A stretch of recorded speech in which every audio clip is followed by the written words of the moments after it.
जय Hind, Vande Mataram. Expose times में आपका स्वागत है। मैं हूं मुनेश श्रीवास्तव। काशी यानी भारतवर्ष की सांस्कृतिक राजधानी, जहां पिछले दिनों संस्कृति संसद का आयोजन किया गया।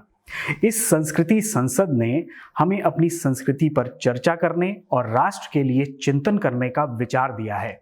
कहते हैं, धर्म के बिना जीवन की कल्पना नहीं की जानी चाहिए। ये उसी प्रकार का सर्वविदित सत्य है कि जिस प्रकार आत्मा के बगैर जीवन संभव नहीं है। लेकिन सवाल ये उठता है कि धर्म आखिर है क्या? क्या धर्म वो है जिसे हम आज अपने सामने भगवा रंग में देखते हैं, तिलक या त्रिपुंड में देखते हैं, पूजा पाठ में मंदिरों में देखते हैं, या जिसे हम देवी देवताओं में देखते हैं? आखिर धर्म है क्या और क्या है भारतीय सनातन संस्कृति? इसे हम संस्कृति संसद के माध्यम से बखूबी समझ सकते हैं। 12 नवंबर से 14 नवंबर तक चले संस्कृति संसद में भारत ही नहीं, दुनिया में जहां भी भारतीय संस्कृति से प्रेम करने वाले लोग हैं वो उपस्थित हुए और उन्होंने भारतीय संस्कृति पर अपने विचार रखे और भारतीय संस्कृति सनातन धर्म पर चर्चा की। हम अपने चैनल एक्सपोज टाइम्स के माध्यम से संस्कृति संसद में व्यक्त किए गए विचारों को आपके सामने कई एपिसोड में प्रस्तुत करेंगे। इस संस्कृति संसद की शुरुआत हम उस शख्सियत से करेंगे जो फॉलोअर तो इस्लाम के हैं पर खुद को सनातनी परंपरा से मानते हैं। हम बात कर रहे हैं केरल के राज्यपाल आरिफ मोहम्मद खान की। तो आइए उन्हें सबसे पहले सुनते हैं। सामस्मी जानवी, भगवान कृष्ण ने गीता में कहा है कि मैं बहने वाले जलों में मैं स्वयं गंगा, और उसकी जितनी भी महिमा बयान की जाए वो कम है। गंगा निश्चित तौर पे मुझे इसलिए भी कि मैं खुद एक ऐसे गांव में पैदा हुआ हूँ जो गंगा के किनारे, बल्कि कभी कोई ऐसा मौका हो कि आप आए तो वहाँ बैठ के चाय पीजिए और सामने गंगा जी बहती हुई हमारे घर से सामने ही बिल्कुल नजर आती है। बिल्कुल गंगा के किनारे ही घर भी है, खेती भी है। निरंतर निर्मल बहने वाली गंगा की उपमा बहुत ही सटीक उपमा है भारतीय संस्कृति के लिए, जिस पर बोलने के लिए मुझे कहा गया है।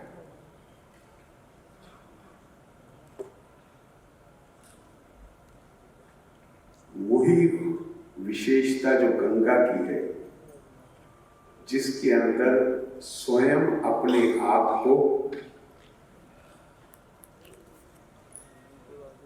पवित्र करने का की क्षमता है, उसकी प्रक्रिया निरंतर जारी रहती है। इसी तरह की बात भारतीय संस्कृति के लिए भी कही गई। डॉक्टर ब्रजेंद्रनाथ शील स्वामी विवेकानंद के सहपाठी थे, मैसूर यूनिवर्सिटी के वाइस चांसलर रहे। उन्होंने कहा, India is ever ageing never old. चिर पुरातन नित नूतन। और ये उन्होंने लिया जो शंकराचार्य की जो टीका है भगवद गीता की, उसमें उन्होंने एक वाक्य प्रयोग किया है, पूरा अपी नव एवति पुराना। पुराण है लेकिन अपने आप को निरंतर नूतन बनाने की क्षमता है। और अंग्रेजी में भी एक कहावत है, Whatever is built forever is forever building itself। सनातन जो चीज है, जो हमेशा के लिए है, उसमें अपने आप को सुदृढ़ करने की प्रक्रिया निरंतर चलती रहती, वो प्रक्रिया भी सनातन है। तो ऐसी संस्कृति के ऊपर बोलने के लिए आपने मुझसे कहा है, जो आपकी संस्कृति है, मेरी संस्कृति है, भारत की संस्कृति है, और जिस संस्कृति में पूरी दुनिया को रास्ता दिखाने की क्षमता है। क्यों? क्योंकि इसके अंदर ये संस्कृति,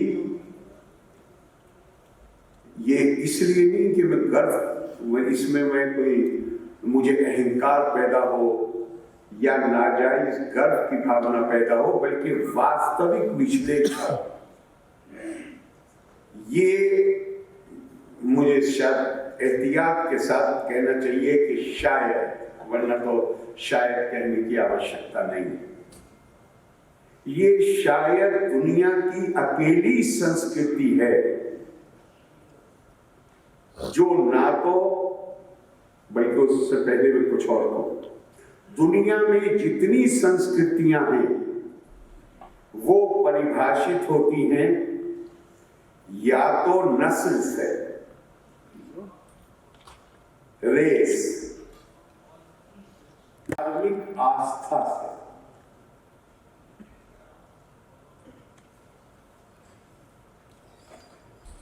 आप या तो एक भाषा बोलने वाले हैं, या आपकी त्वचा का रंग जो है वो उसका आधार बना। तो जब आप रेस को आधार बनाते हैं तो जो उस रेस से संबंध नहीं रखते वो बाहर हो जाते हैं।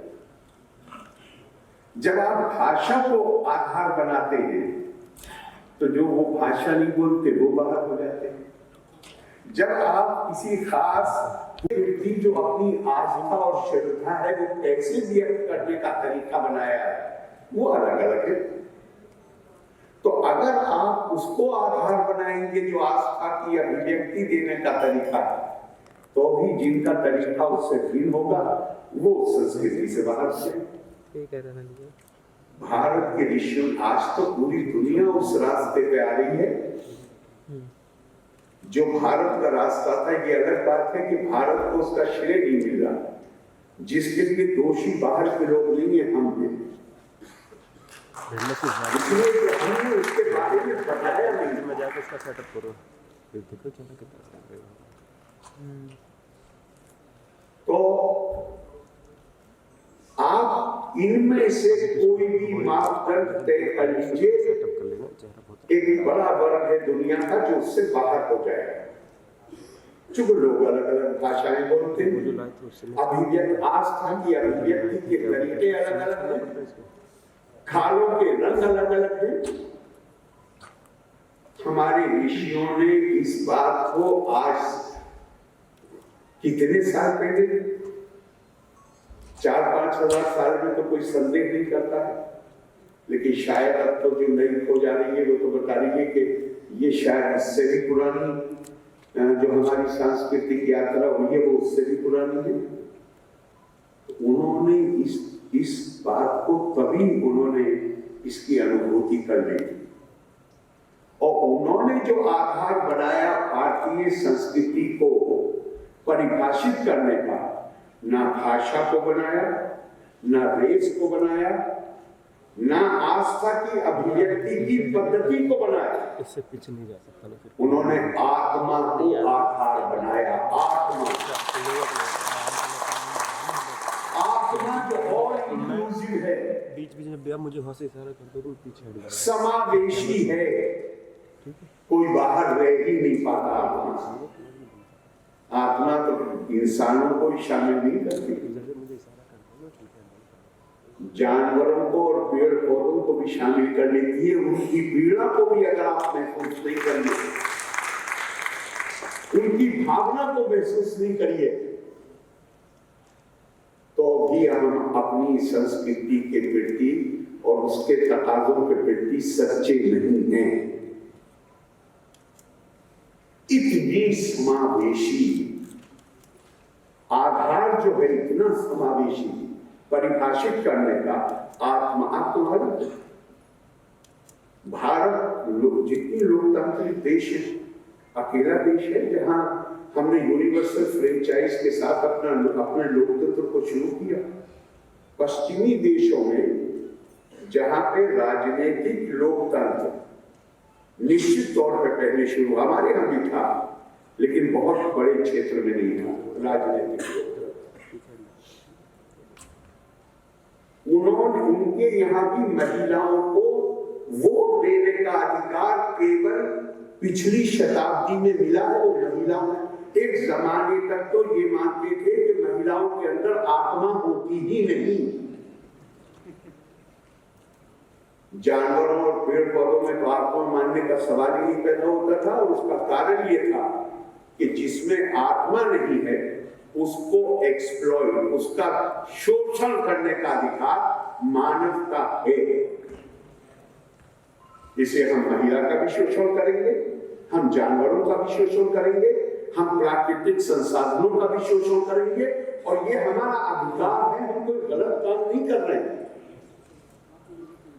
भारत में राजनीतिक लोकतंत्र भले ही दो राय हो सकती है कि चंद क्षेत्रों में था, चंद में नहीं था, लेकिन भारत में आध्यात्मिक लोकतंत्र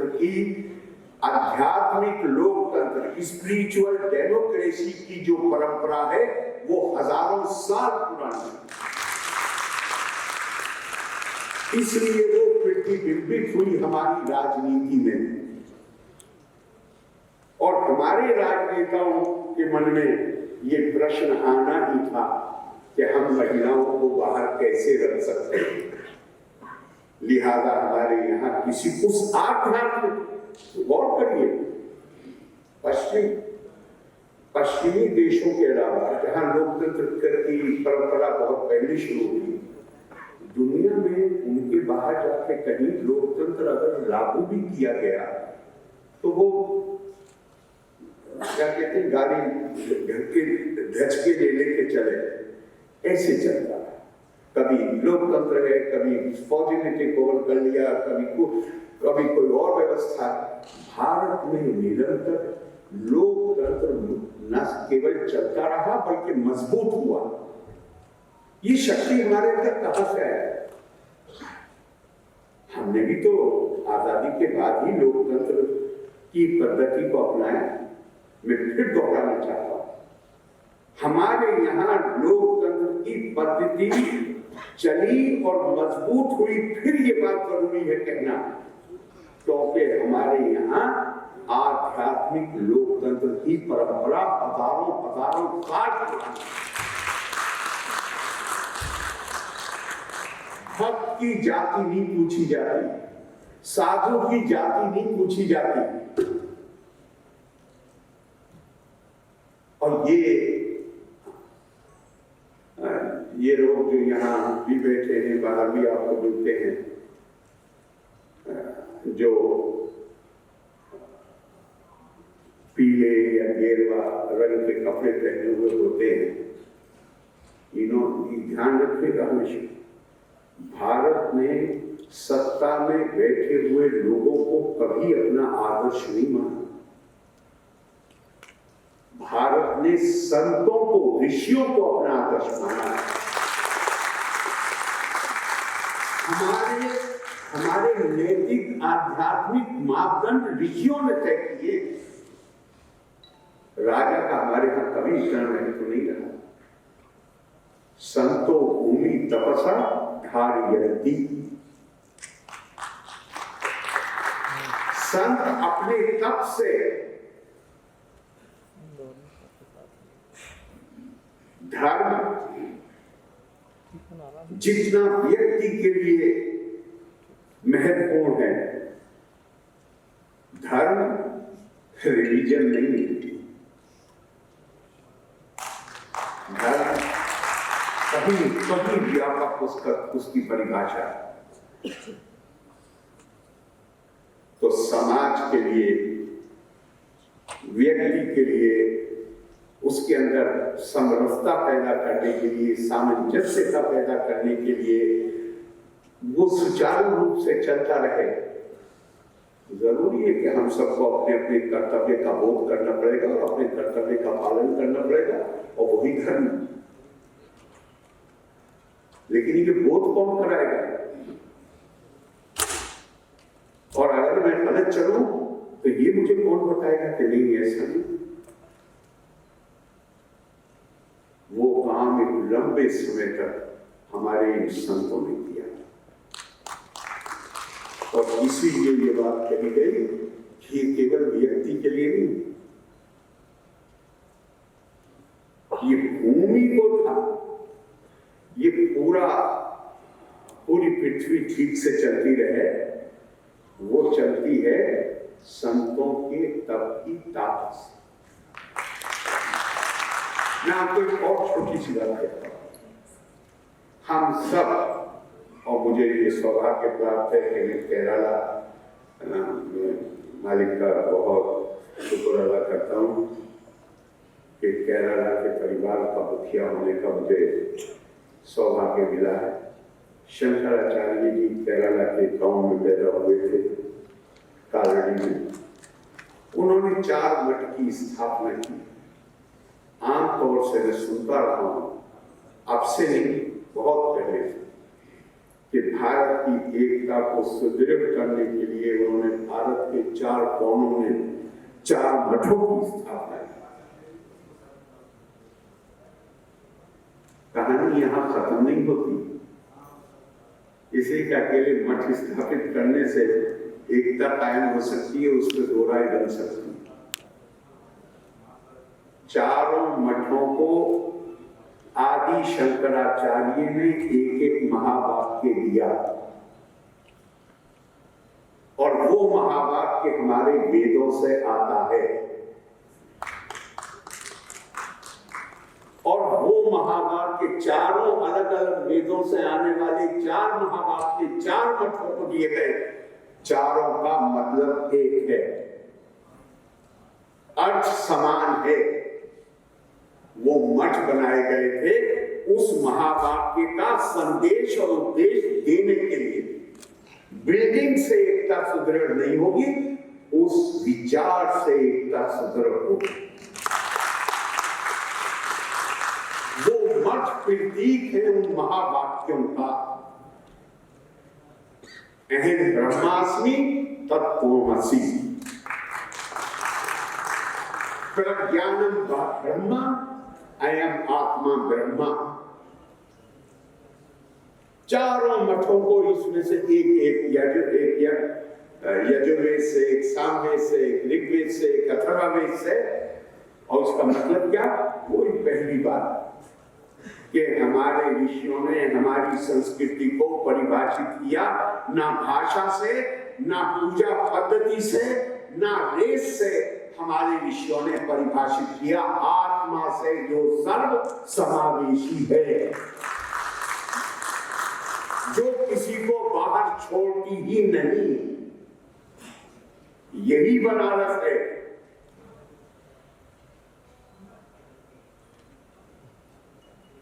शंकराचार्य गंगा पे नहाने जा रहे थे या नहा के लौट रहे थे?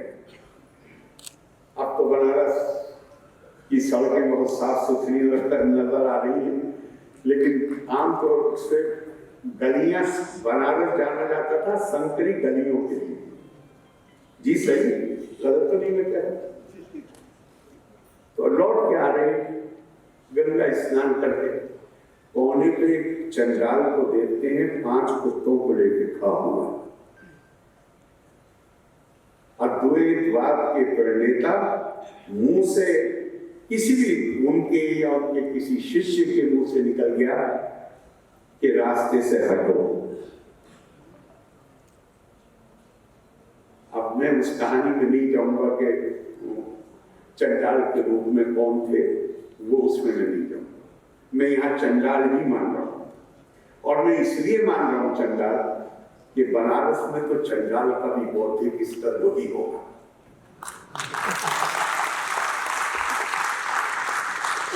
पलट के शंकराचार्य से कहा कि शरीर हटाऊं कि आत्मा हटाऊं?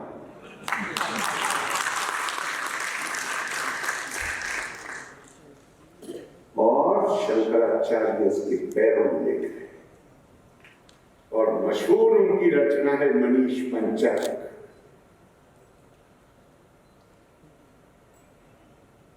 5 शायद श्लोक है उसमें मनीष पंचक में। मुझे जो सब वो सभी एक से एक कमाल है, लेकिन जो मुझे याद है वो मैं आपसे शेयर करूंगा। धर्म में वहा विदम सर्व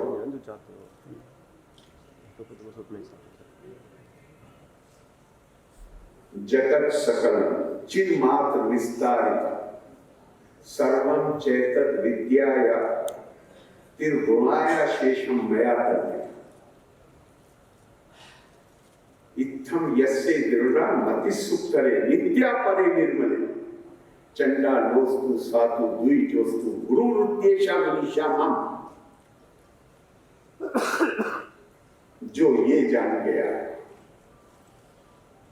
कि वही एक परमात्मा है जो आत्मा के रूप में हर किसी के अंदर विद्यमान है, हर किसी के अंदर, वही मेरा गुरु है, चाहे वो चंडाल हो और चाहे वो ब्राह्मण, चाहे वो कोई, वही गीता भी इसका उद्घोष करेगी मुझ पर। विद्या विनय संपन्ने ब्राह्मण गवी हस्तिनी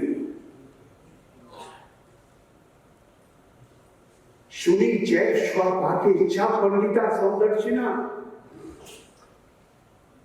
चाहे विद्या और विनय जो हाईएस्ट एट्रीब्यूट्स,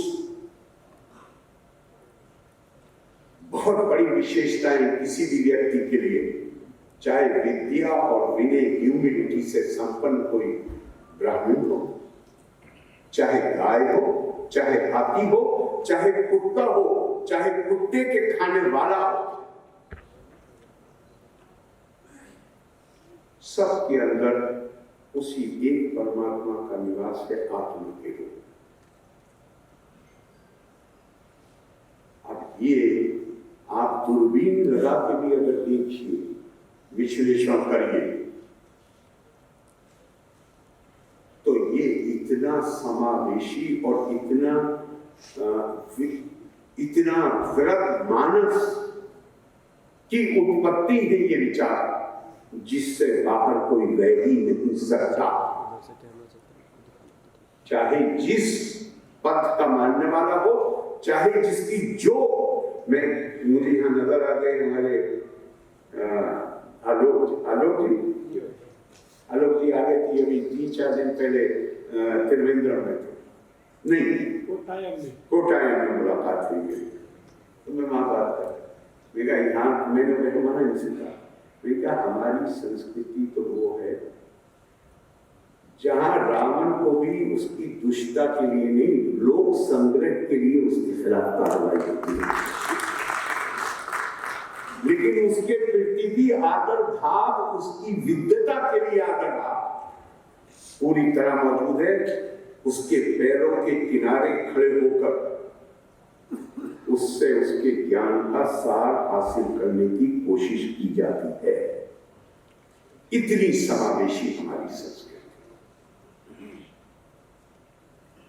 दुनिया में ये नहीं था, लेकिन जब लोकतंत्र आ गया, जब दुनिया ग्लोबल, कितना समय ले गया सर?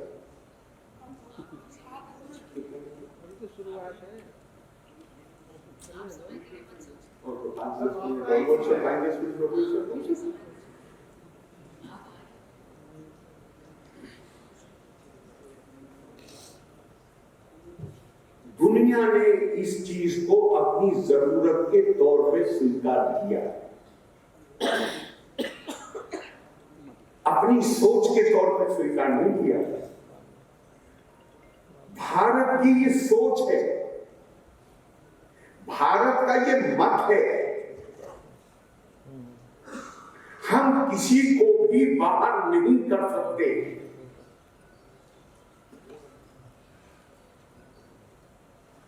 हमारा तो मानना है कि जीव नहीं शिव नजर आना चाहिए।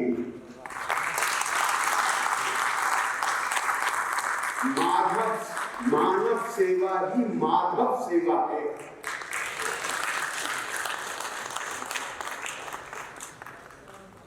और हम सब एक दूसरे से बंधे हुए हैं उस आत्मा के बंधन से।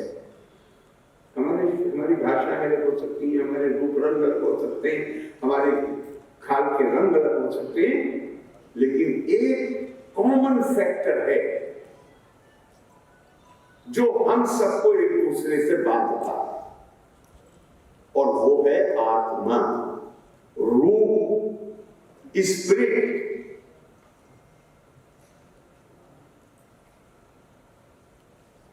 यही इसीलिए हमारे यहाँ बल्कि मैं तो पहले देखिए, कोई धार्मिक व्यवस्था हो उसमें,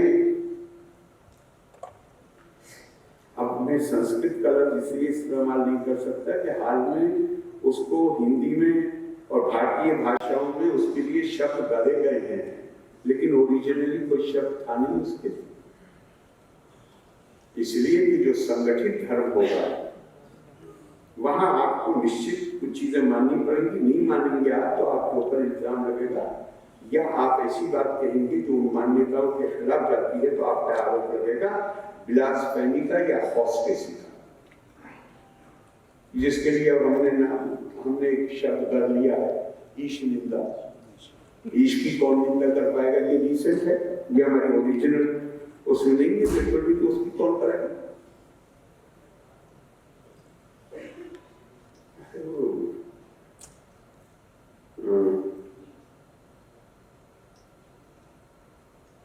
ना ही लोके विद्ये सोना राम मनुविद्या।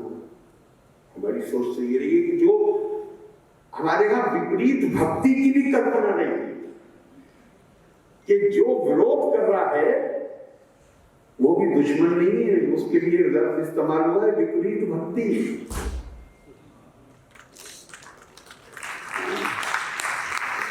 तो यह दुश्मन तो कोई है ही, निंदा कोई कर ही नहीं सकता। विपरीत भक्ति की कल्पना है हमारे में।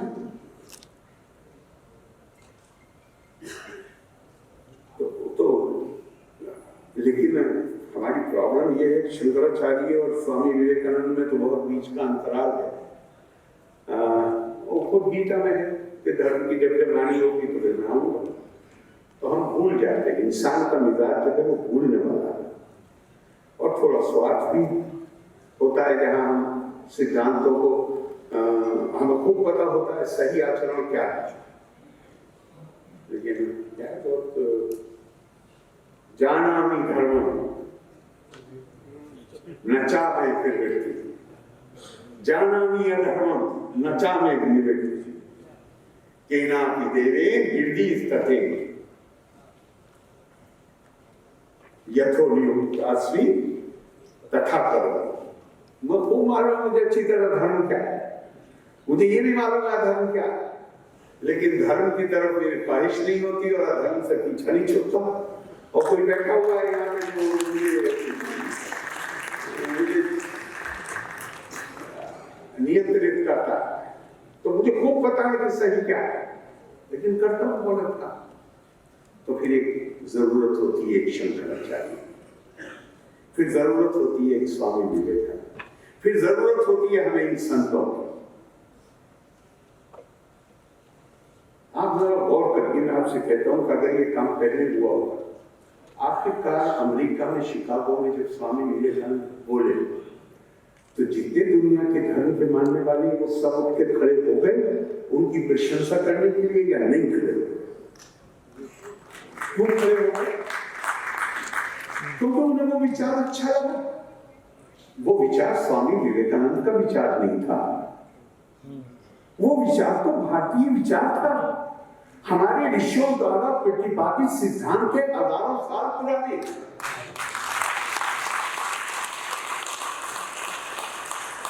लेकिन हम चूंकि भूले हुए थे तो हमें स्वामी विवेकानंद की जरूरत पड़ी, जो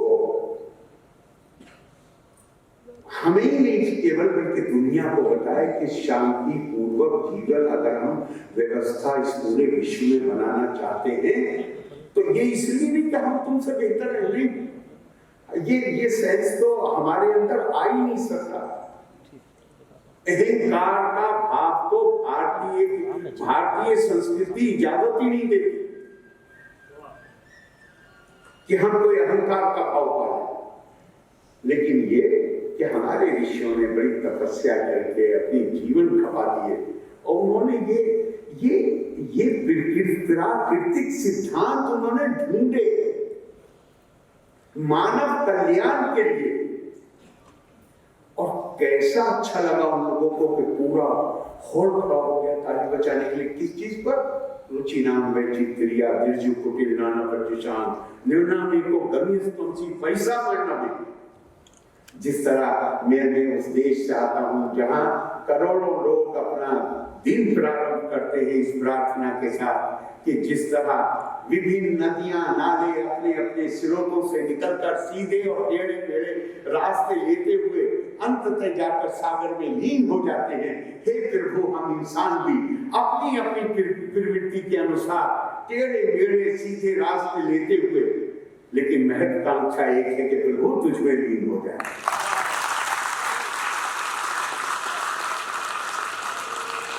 कितना हो गया? क्यों उन्हें वो उस रास्ते पे पहले ही चल पड़े थे, लेकिन उन्हें ये पता नहीं था कि इसका स्रोत क्या है। स्वामी विवेकानंद के भाषण से उन्हें ये पता चल गया कि आप जो चीज वो अपनी जरूरत के तहत कर रहे हैं, वो भारत के ऋषियों ने हजारों साल पहले उसकी कल्पना की थी और उसको प्रतिपादित किया। तो मैं बहुत दफा कहता हूं कि हमें पूरा हासिल है कि हम गर्व करें, अहंकार नहीं, गर्व करें, लेकिन इसकी भी जरूरत है कि थोड़ी शर्म करें।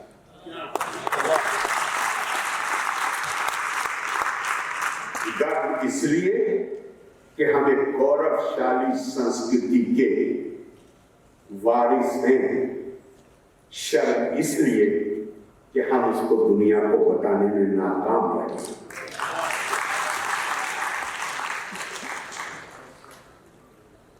और हम जिस पतन के काल से गुजरे उसकी जो छाप है वो अभी भी पूरी तरह मिटी नहीं है।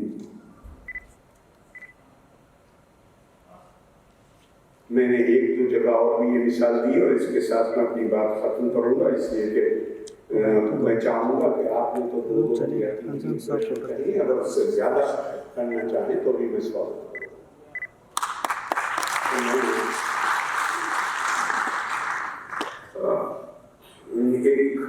एक व्यवहारिक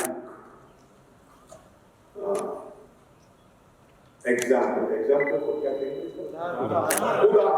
उदाहरण देते हुए अपनी बात खत्म करूंगा। 1991 में मैं भारत सरकार में ऊर्जा मंत्री था और सिविल एविएशन का विचार किया।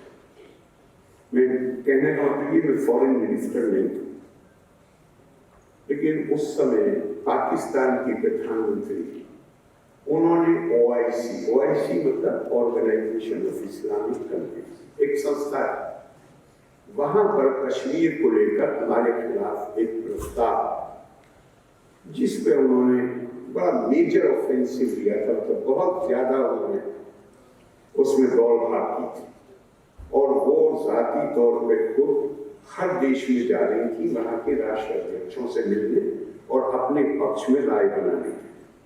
भारत सरकार की तरफ से वो जिम्मेदारी मेरे ऊपर डाली गई अपना पक्ष प्रस्तुत करने की। तो मैं जब इंडोनेशिया जा रहा था तो मैं हमारे पहले एम्बेसडर राजदूत इंडोनेशिया में मोहम्मद यूनुस साहब थे, जो बाद में फिर गति मैदान के भी अध्यक्ष रहे हैं इंडिया ट्रेड फेयर अथॉरिटी के, और वो नजदीक में ही रहते भी थे।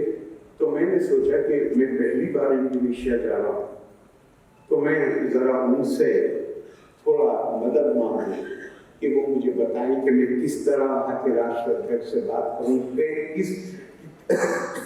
क्या बातें करूँ जिसका उन पर असर पड़ सके। तो वो मैं उनके घर गया, उन्होंने बहुत मुझे फायदा हुआ, उन्होंने मुझे बहुत अच्छी अच्छी बातें बताई। अच्छी बात है, मतलब जिनका असर पड़ेगा उनके ऊपर। और उसी में उन्होंने मुझे एक कहानी सुनाई। उन्होंने कहा कि प्रेसिडेंट राष्ट्रपति सुकार्नो, चूंकि पंडित जी से उनकी बहुत जाती मित्रता भी थी और मुझे वो पंडित जी के परिवार का हिस्सा ही मानते थे राजदूत के अलावा, इसलिए ये खान अब्दुल गफ्फार खान के भतीजे थे और ये तो उस साइड के थे।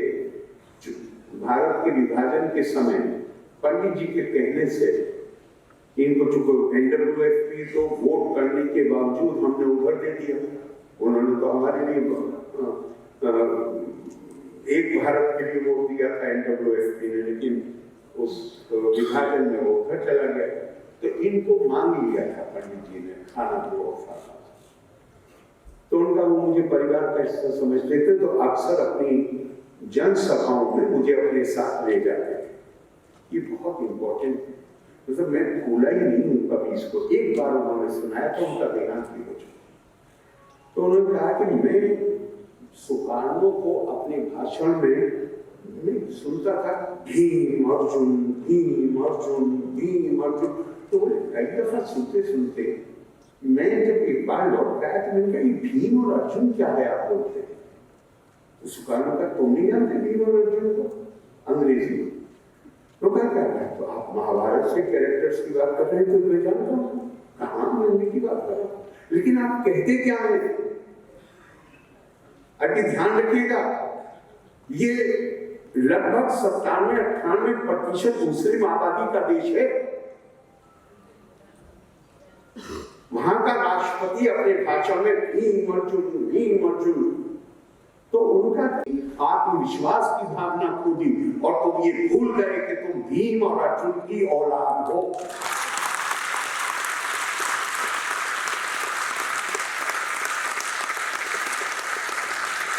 मैं तुम्हें सिर्फ ये याद दिलाना चाहता हूं कि तुम किसकी औलाद हो,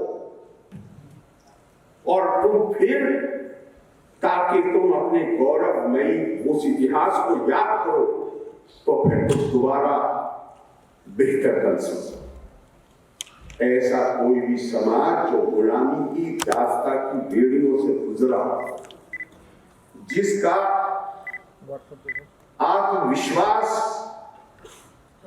कुंठित हुआ, आत्मसम्मान की भावना कुंठित हुई हो, उनके लिए ये जरूरी होता है कि वो अपनी संस्कृति के जो स्वर्णिम काल है उनको याद करें दोबारा, ताकि उनके तक नई भावना पैदा हो सके अपने आप को निर्मित करने के लिए, अपना पुनर्निर्माण करने के लिए।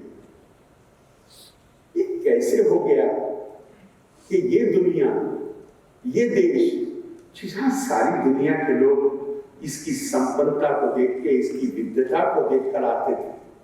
हम पेन भी अगर विदेश का बना हुआ हो तो हम समझते हैं ज्यादा अच्छा होगा। ये कैसे हुआ? उससे निकलना है अगर, तो अपनी संस्कृति की जड़ों को दोबारा से समझना होगा। और ये संस्कृति की जड़ें, इन पर किसी को भी दुनिया में आपत्ति नहीं हो सकती, इसलिए कि ये सर्व समावेशी हैं। ये किसी को बाहर छोड़ती ही नहीं। केवल अपने आचरण को इसके मुताबिक अपना जीवन जीने की जरूरत है। वो हम जीवन जिएंगे तो मैं शायद एक बात और मैं कह दूं कि ये कोई अपने मुंह से अपनी तारीफ करने की बात नहीं है, मैं नहीं कर रहा हूं। मैंने तो आपसे कहा गर्व भी है और शर्म भी। लेकिन अगर आप 10वीं सदी में, अभी यूरोप में रिनेसां शुरू नहीं हुआ। यूरोप जिस प्रगति के मार्ग पर गया है, वो अभी थिंकिंग, सोच शुरू हुई थी। लेकिन मिडिल ईस्ट का मतलब अरब देश, ये उस वक्त ज्ञान, संस्कृति, हर चीज उस दौर में बहुत तेजी से आगे जा रहा है। और 10वीं सदी के जो अरब इतिहासकार हैं, तबरी हो, इब्ने असीर हो, इब्ने कसीर हो, इब्ने खल्दून हो, किसी को पढ़ लीजिए। 8-8, 9-9, 10-10 वॉल्यूम की उनके खंडों में है उनके लिखा हुआ इतिहास। लेकिन देख के तबीयत खुश हो जाती है कि पहला अध्याय लगभग भारत को समर्पित है। पहला अध्याय जहां वो ये कहते हैं कि पूरी दुनिया में 5 बड़ी संस्कृतियां या 5 बड़े डोमिनियन हैं, जिसमें ईरानी अपने वैभव के लिए, रोमन्स अपनी सुंदरता के लिए, चीनी अपने कौशल के लिए, टर्क्स अपनी बहादुरी के लिए जाने जाते हैं। और भारत अकेली संस्कृति या अकेला देश या अकेला भूभाग है जो अपनी विद्यता और प्रज्ञा के लिए जाना जाता है, जो ज्ञान का केंद्र है। और ये केवल इतिहासकार नहीं कहते हैं, इतिहासकारों से पहले आपने वो हमारे यहाँ एक कविता भी है, लेकिन वो उस पर मैं नहीं जाऊंगा। एक प्रॉफिट साहब का, पैगंबर साहब, एक वाक्य उसमें आता है, अजीदू रिहल इल्मी मिन बिलादिल हिंद। वो कभी भारत नहीं आए, लेकिन मदीने में बैठ के कह रहे हैं कि मैं भारत की भूमि से ज्ञान की शीतल हवा के ठंडे झोंके आते हुए महसूस कर रहा हूं।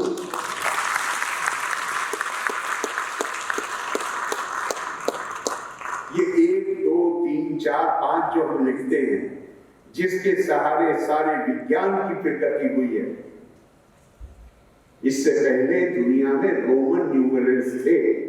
1, 2, 3, 4, मतलब उसमें गिनती करना बड़ा मुश्किल था। ये जो 1, 2, 3 जो आज हम जो दुनिया यूज कर रही है, जो आसान तरीका है, इसे दुनिया कहती है अरब न्यूमरल्स। लेकिन अरब नहीं कहते अरब न्यूमरल, वो कहते हैं हिंद सा, भारत से आया हुआ।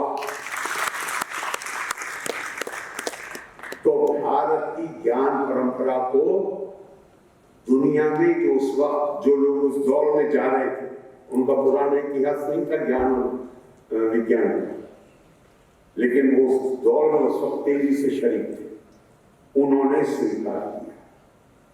तो हमें निश्चित तौर से जब हम अपनी संस्कृति के बारे में पढ़ेंगे, हम अपने इतिहास के बारे में पढ़ेंगे, तो निश्चित ही उसमें से हमारा आत्मविश्वास और मजबूत होगा कि भारत विश्व गुरु था और भारत में क्षमता है अपनी संस्कृति के सहारे, किसी और सहारे नहीं, अपनी संस्कृति को अगर हम वाकई में उसमें प्राण फूंकते हैं और उसको जीवंत बनाते हैं, तो निश्चित तौर पर भारत में ये क्षमता है कि हम दोबारा दुनिया को रास्ता दिखा सकते हैं। बहुत बहुत धन्यवाद।